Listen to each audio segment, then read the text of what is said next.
So Tim, just so you know, we just dive right in, man. We put the intro on later, so we just dive in. I know about the intro, man. I'm always in front of the camera. Yeah, know about the intro, man. Tim's doing his own media stuff, man. Yeah. What made you start your YouTube channel? Oh man, since the bat flip, man. You know, I think my character got put out there in the wrong way. So I kind of started YouTube to let people inside my life, let them know how we grind, let them know what we go through, and kind of let them know what kind of person I am. I don't think it got put out there. I think it got put out there in a bad way for the people that are baseball purists, I guess. Yes. But for me, I love that shit. Yeah. Like, I ain't gonna lie. You know what I'm saying? Man, because these people don't really know where we come from, man. You know, when you come from the lowest point in life and you get to the big leagues, man, it's tough to make it there. So, man, I was just trying to, I enjoy those moments. I enjoy those moments, man, because I worked so hard to get there, and I went through so much to get there. So, I don't feel like nobody can control me when it comes to, celebrating or being excited. Because, I worked so hard to get there. And also, like, my other thing is, like, it's in the heat of competition too, right? Like, you can't be like, some of it's a reaction, right? Like, it's not like, I mean, whether it was premeditated or not doesn't matter. It's in the moment. You're right. It's one of those things. But my point is, like, even more so, like, when it's in the moment, like, what do you want people to do? Exert all this energy and effort and then not reaakt to something? I don't know. I mean, for me, that's, getting back to baseball being dead and boring and all that stuff. Like, we need the funnest time that it is to watch baseball is during the World Baseball Classic. Yeah. Because everybody's being excited. Themselves. Yeah. Everybody playing for their country and it's all passion. Right. So why that can't be every day? Right. Some guys play like that. And I feel like some people get bad raps because of that. It's bullshit. Yeah, but man, you gotta come out, man, and do something to get your team going. I feel like it was a dead moment. But like I said, man, you just in the moment. You in the moment that you ain't thinking about it. If you thinking about it, you ain't gonna do it. But yeah, man, when you hit a ball like that, you got no Detroit button. Yeah, you got no Detroit button. I don't hit them like that. 420 feet to left field, man. I don't hit them like that. So I'm gonna let you know. I'm gonna let everybody know when I hit it like that too, from this day forward. And you were, you were drilled right after, right? Yeah, man. I let them know how I feel too. Yeah. Well, that's my thing. Is like, that's what I hate about it. Is like, I get when someone like drills someone intentionally to protect their teammate because of something that happened. Man, when you give up a homer and then you hit the guy, like, come on. I'm gonna be honest. I mean, I bet you I've been bat flipped a million times, but I'm never watching because I'm always watching the fucking ball go out of the park. Yeah. So I'm like, what you paying attention for? Yeah, that's weird. You know what I'm saying? You're looking at the wrong thing, bro. You pay attention to the wrong shit. Yeah. Period. But it's like in between the line, man. Of course, everybody gonna be tough in between the line. But when we go outside in this tunnel, you gonna walk right by me like you don't see me. So it's like have that same energy. But man, we don't care about that. We don't care about nobody. Ain't nobody gonna stop shit. Yeah. We're gonna keep going. And man, it is what it is. But you kind of felt like because it was whatever inaccurately portrayed, or all of a sudden people tried to characterize who you were off of a bat flip, you said, you know what? I'm going to show you who I am by creating this. I'm going to put this shit right channel. in your face. Yeah. I'm going to put it in your face. Let you see what type of person I am. Let you see how I grind. Let you know where all that excitement come from, why I work so hard. Yeah. And yeah, man, that's what it is. We put it in their face now. Yeah. We don't care about nobody else. It's my world. You feel me? Well, you hit 335 last year and won the batting title. They still don't want to give me credit for that, but that's okay. Yeah. Who doesn't want to give you credit for it? The world, man. The world. People still saying he don't walk. Shit, I don't need to walk if I'm hitting that. Yeah.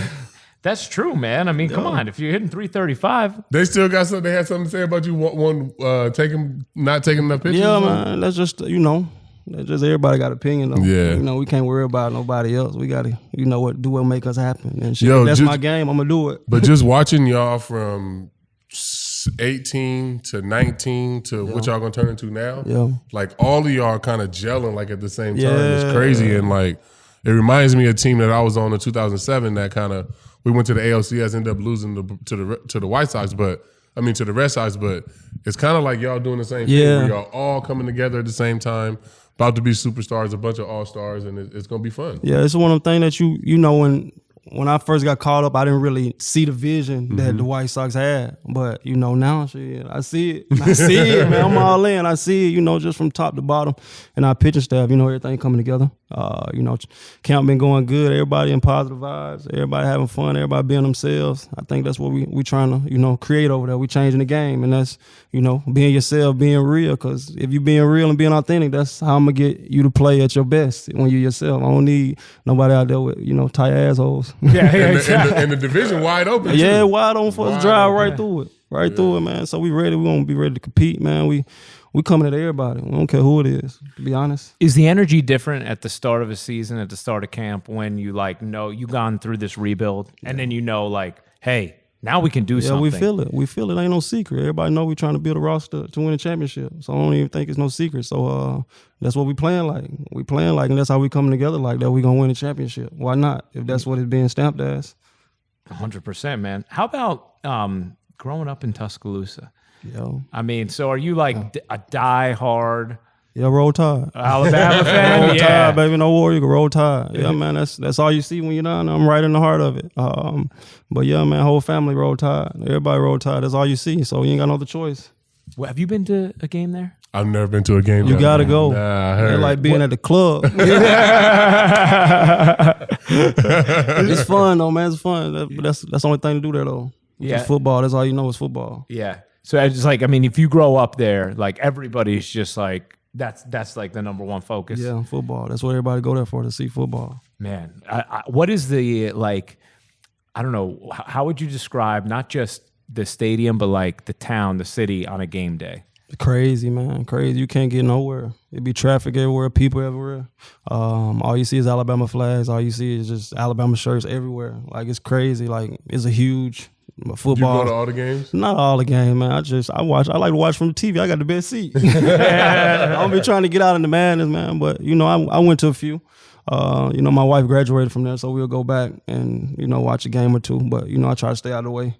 Man, I was watching them boys. They had the receivers running the 4x1 against the DBs the other day. You see that? No, I didn't see it. Henry Ruggs. Yeah. That man can run. Man, they different. We different down there, man. We different. We different down there. Henry Ruggs III, bro. Really? Pay attention to that dude. Yeah. He gonna be the fastest dude in the NFL when he get in the league. Man, they different. We breeding them different down there, man. You Saban the GOAT, man. You go down there, all you hear is Saban. He the GOAT down there, man. Yeah, like what? I mean, if you're Nick Saban walking around that town, like what is that? What are the interactions like with him there?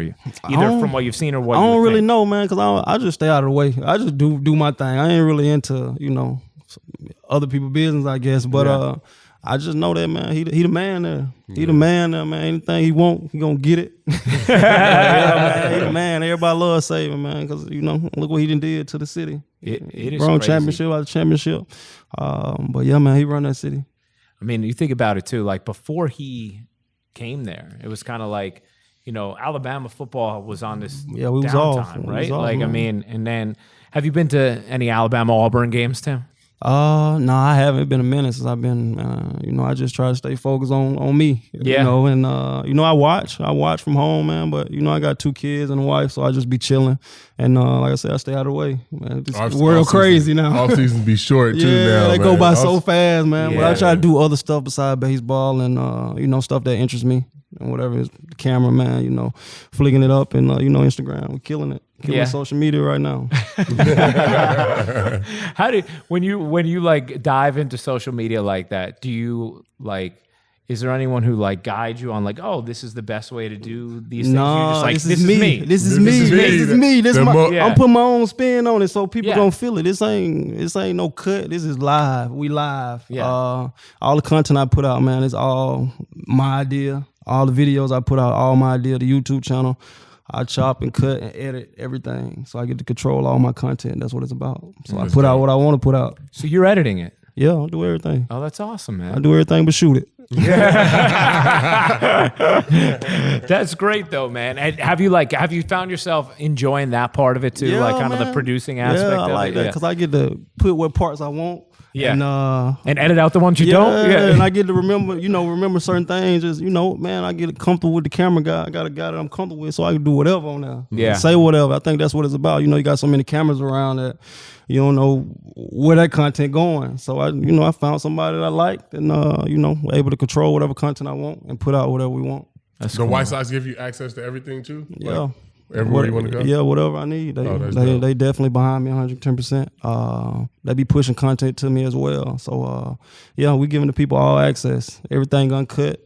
Ain't no cut. Ain't no, it's all, we live. Yeah. We live, baby. You know what's funny about that? Like, I remember at some point we had this conversation about like, with like Instagram or social media, like, do you want it curated? Sometimes like some of these people, they have these like all these professional photos done, and it's like, it's you gotta know how to use space. It. Yeah, you gotta know how to use it, man. Yeah, you gotta be able to put your own spin on it. Because everybody putting out professional pics, right?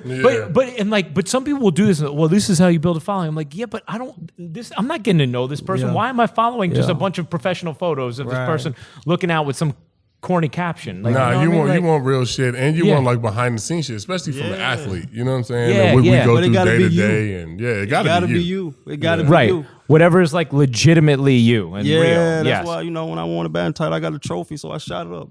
Who the last person that shot someone with the batting title put it in your face? You know what I mean? Yeah. But I earned that, so I got the right to do that. Mm-hmm. But, a lot of people be scared to do. Man, we don't care, man. We're going to live life. We're going to have fun. You only get one. Yeah. That's how I go about it. We don't care about nobody else. Where are you keeping the trophy right now? Man, it's at the crib. Yeah. It's at the crib right now, man. We put it up. I put it on the shelf when I get some more. I ain't got number one right now, so I need some more. Yeah. I love it. It's a good mentality. Tim, how about like, last year, that was a big jump for you. Yeah. Like, you went from, I think, right, you were hitting, first year you had 283, right? But the year before you hit 240. Yeah. What was the biggest like difference for you last season? Or was there anything that you point to, you say, boom, that's why I had learning myself and get my own results. Yeah. And not stop listening, but take what other hitting coaches was giving me. But man, I got in that cage and I worked, man. I set that tee up in certain spots and learned how to hit that ball. And his offseason was basically, man, learning how to hit certain balls and learn how to catch certain balls, and just, focusing on stuff. And when you know how to do it, it makes it not easier, but it takes the frustration out of it. The biggest thing that's facing you from year to year was like you would take pitches that you could do damage on, right? And then the next year you came back and you was putting good swings on them pitches. Come back the next year, now you're hitting them balls out. Yeah, because I learned how to hit those pitches. I learned how to hit that inside pitch. I learned how to hit that pitch away. Hell, I learned how to hit the pitch that was down and away because that's the shit I was swinging at. That's what I'm thinking about, the pitch down and away that I used to throw you. You would take it, or because you feel like you couldn't get to it. Right. Then I threw you that motherfucker one time and hit that shit out of dead center field. I'm like, fuck.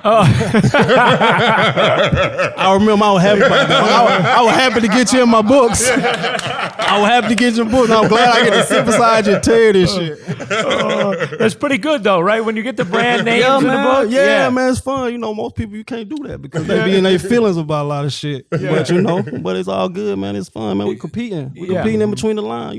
We can shake outside the line, but when we're in between the line, bro, I'm a different cat. And C has no idea if you bat flipped or not because he was just watching the ball take flight, man. Yeah. You're supposed to swing at that. I don't hit him like that either. I don't hit him like that. I remember that one though. I love the memory of a pitcher too, right? Like you remember that pitch so clearly, because man. I feel like I always knew safe places that I can go against guys. Yeah. You know what I'm saying? No matter whether I face you one time or whatever, I remember that shit. Like, we're gonna take this. So I remember it was first pitch, and McCann called a two-seamer. First pitch is at bat, and he fucking hit that shit in center field. McCann looked at me like, "Well, I mean, my bad." Like, I guess he can hit that. Yeah. I'm learning, I'm growing, I'm maturing, man. I'm figuring this shit out. See, like we were talking about this with Trevor Bauer and Sonny Gray as well, but like Tim's talking about his YouTube channel, and like we talk about how like for some reason there's some sort of like inherent culture in the game to sort of stump personalities rather than showcase them, right? Like, do you feel like when you were coming up, was there like sort of a like, hey, keep your head down, whatever? Like, was that like something that was an anthem that was constantly chanted at you? Oh yeah, I mean, it wasn't even an anthem. They would beat you down. Like it wasn't like you weren't free to be yourself until you could have an all-star game under your belt or different things under your belt. Like, I mean, they would literally beat you down and suppress your personality. And is it coaches? Is it front office? Like, is it? No, it was the veterans. I mean, the coaches in the front office. They knew how the culture of the clubhouse was. But coming up I was 20 years old, and man, I don't think I said a word in the clubhouse till I was about 23 or 24. You know what I'm saying? It's just a different game. Yeah. It wasn't no social media. It wasn't no MLB network. It wasn't, it was the top 10 prospects that was in Baseball America. You know what I'm saying? Yeah. Like, it wasn't no top 100 prospects. It wasn't none of this Instagram shit. So you had to come up, put your head down, and just try to fit in, which sucked, to be honest. Yeah, that's how I was when I first got called up. When you walk in the clubhouse with a lot of older guys, man, you don't really know what to do. And especially you the only black guy, so it's like, damn, like I don't really have nobody, to vent to or talk to about things. But now, man, we changing this shit. We changing it. We being ourselves. We being real. We being authentic. We care less what the next man think. But yeah, man, we going about our business the right way. Do you sense then too, Tim, like that because of that, there aren't people in the clubhouse anymore like, yo, do it this way. Like, a lot of people starting to get like, no, like the individuality is actually good for the health of the game. Yeah, we're just making those younger guys comfortable now, allowing them to be themselves. And because like I said, when you're yourself, man, that's when I'm going to get the best you. Yep. Yeah. You're going to go out and play hard and be excited and do whatever it takes to make that play. But when you're not being yourself, then obviously who knows what can happen. You're going to be nervous or whatever, scared or what the next guy thinks. You're going to make mistakes. Yeah, so it's like, man, like now we just allowing, do you. Whatever you do you. Because that's how we're going to get the best you. And that's what, like, I could never understand, like, guys from my generation that got it bad like me. Yeah. That came up in the early 2000s. Like, why wouldn't you want it to be better? You Yeah. know what I'm saying? Like, you know how fucked up it was for you. Yeah. So you want to make it worse for somebody else? I never understood that. So, like, when I was able to take control of the clubhouse in Cleveland, and when I got to New York, I wanted to make sure that every young guy was able to feel like themselves and have fun and be a part of the group and take them out to eat. Like, you know what I'm saying? Like, I always wanted everybody to feel like a part of the team just because I didn't for the first 3 or 4 years in the big leagues. It's super hard to perform at your best if you don't feel comfortable. Yeah, right? when you feel like, somebody telling you what to do. Every day. Yeah, you bring this or bring that. You the rook, grab this. But, man, when you raised in a tough area, man, that's kind of hard to, adjust to. Yeah. So being me, man, I wasn't taking shit from nobody. So I'll be getting pissed about it. Like, no, I ain't carrying your shit. You carry your own shit. You know what I mean? Yeah. But that's just me. Yeah. So, that was tough to deal with. But now, man, now we fast forward to here, man, we doing what we want.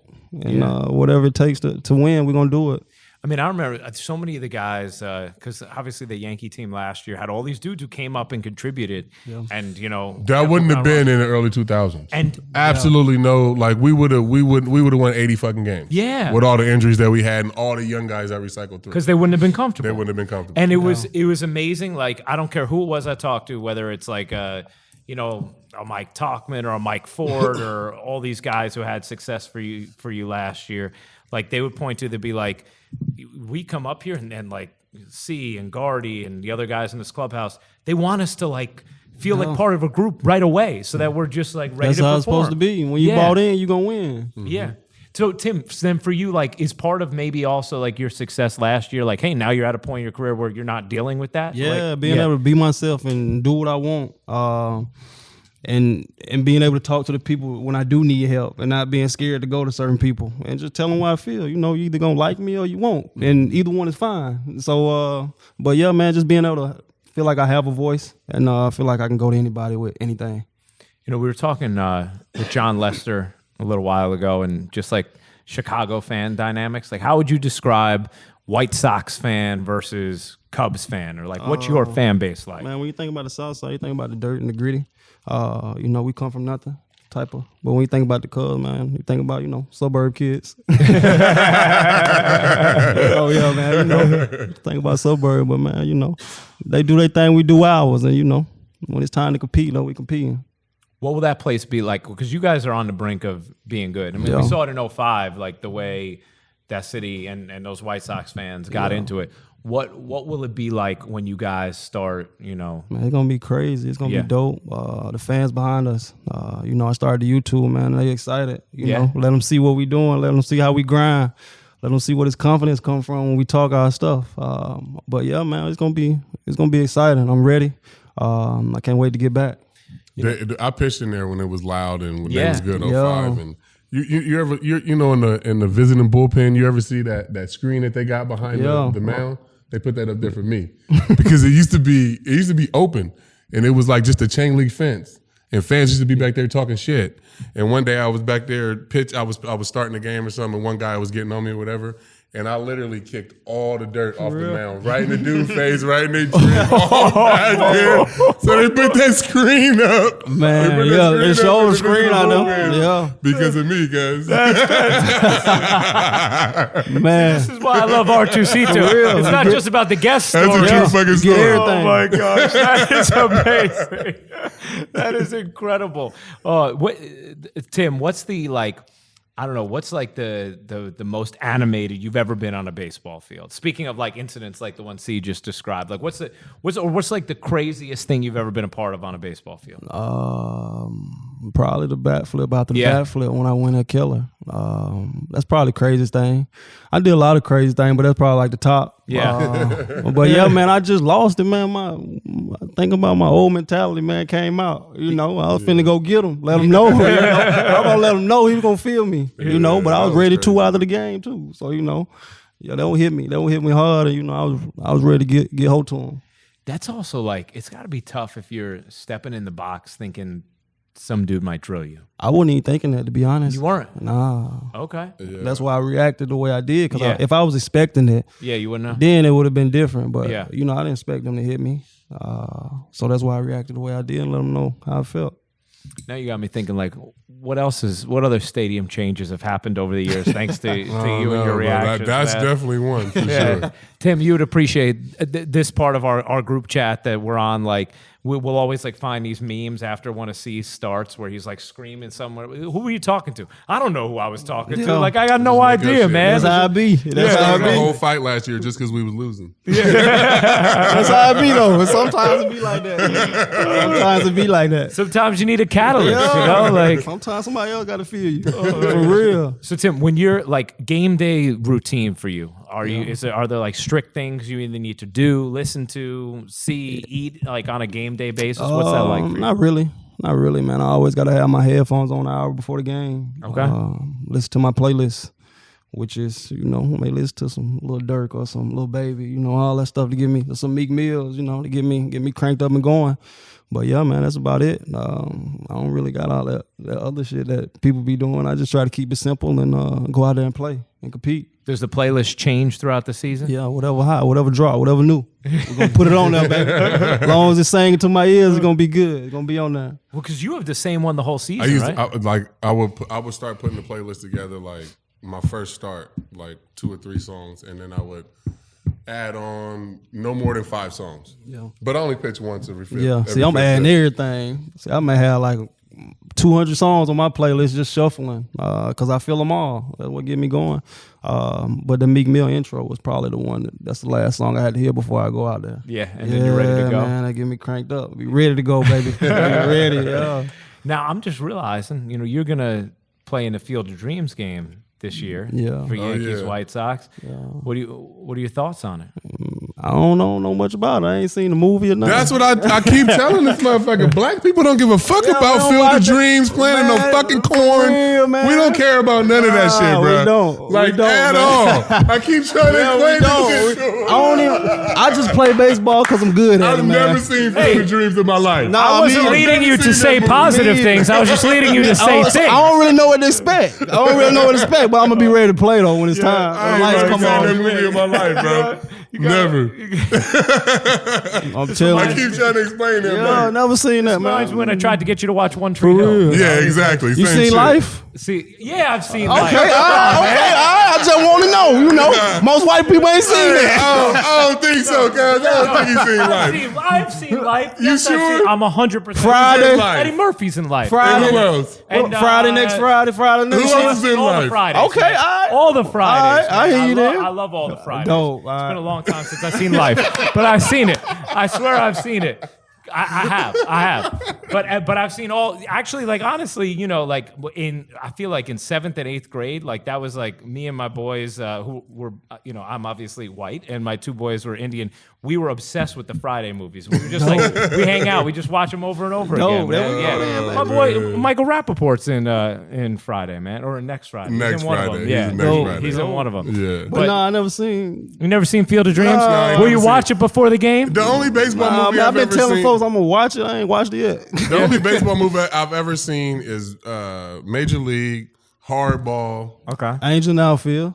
Angels in the Outfield. Yeah, that that's was a good one. that's the one I remember. Sandlot. Yep, Sandlot Sandlot's was good. great. Yeah. Sandlot's great. I don't really watch them. Bull baseball. Durham I just watched like 2 years ago. Yeah, what'd you think? It was good. Yeah. It was good. I ain't But never seen that Field one. of Dreams, like, no.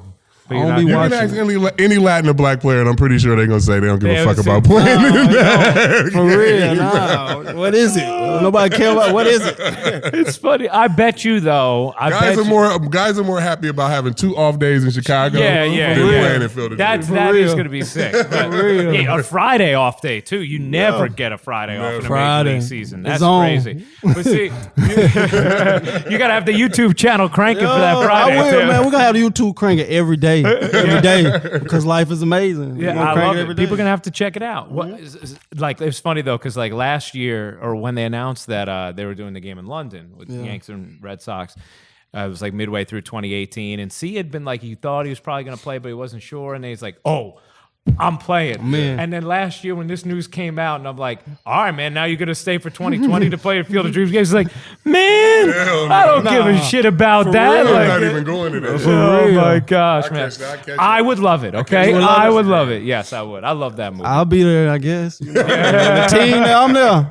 I'll be watching your YouTube channel. Yeah, tracking the tune whole in. thing. Tune in. Like, We're gonna give you a show to watch. I'm gonna watch it. Tim, when you think about like, you know, for our audience getting to know you, obviously they know you the batting champion last year, and they saw the whole bat flip thing, and now they know to watch your YouTube channel. But like, who is, if you think about like a person who, man, if I didn't meet this person, there's no way I would have been able to do what I did last year. There's no way I'd be in the big leagues. Like, who would be like someone along your journey who like you really are grateful for? Man, it's kind of tough to, give you a name because Yeah. my life's so crazy, and a lot of stuff got confused when I was younger. So I can't really say, I motivated myself to get where I'm at, you know, through all the bullshit I went through. But yeah, man, I guess I could say my agent. I met him. He showed me the way, and just basically told me the game that this is what it is. You got a chance to do this, and that's all you have to do is tell me what I have a chance to do, and I'm gonna go do it. Like nobody have to push me, man. I work towards everything I got. We earn it.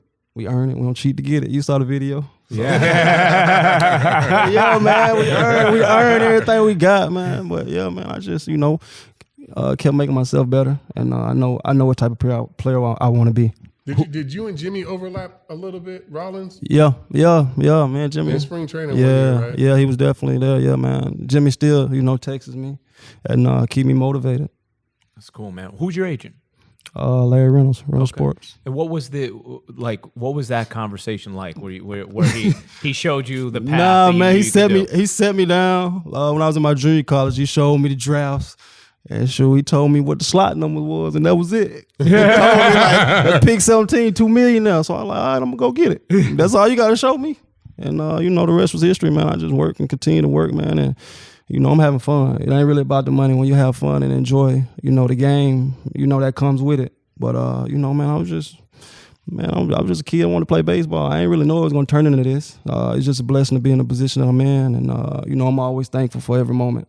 Well, Tim, we like to end these episodes, which you saw at the end of the last episode you watched here in Arizona, with just the question of the shift, our MLB Players Association sponsorship. They like to know, what do you love most about the game, and what's one thing you could change? Man, I just like going out and competing, having fun and enjoying those moments. But the thing I would change, them weak ass unwritten rules, they need to let us know what the rules is. Can we have fun? You gonna let the kids play or what? You can't make that the slogan and then get mad. Yeah, then get mad when a bat flip. But man, I got to a point where I don't care. I'm gonna do my thing. I'm regardless of what they got going on or what the rules are. I'm always be myself and continue to be myself, and continue to have fun. And never let nobody be in control of you. I always control the moment, and be myself, be real and authentic. Well, keep doing your thing, man. We appreciate you coming on. For sure. Appreciate you guys. It's dope. Thank you, Tim. For sure. Thanks a lot, man. Appreciate it, man. Let me know how you like Field of Dreams. I know you're going to watch it.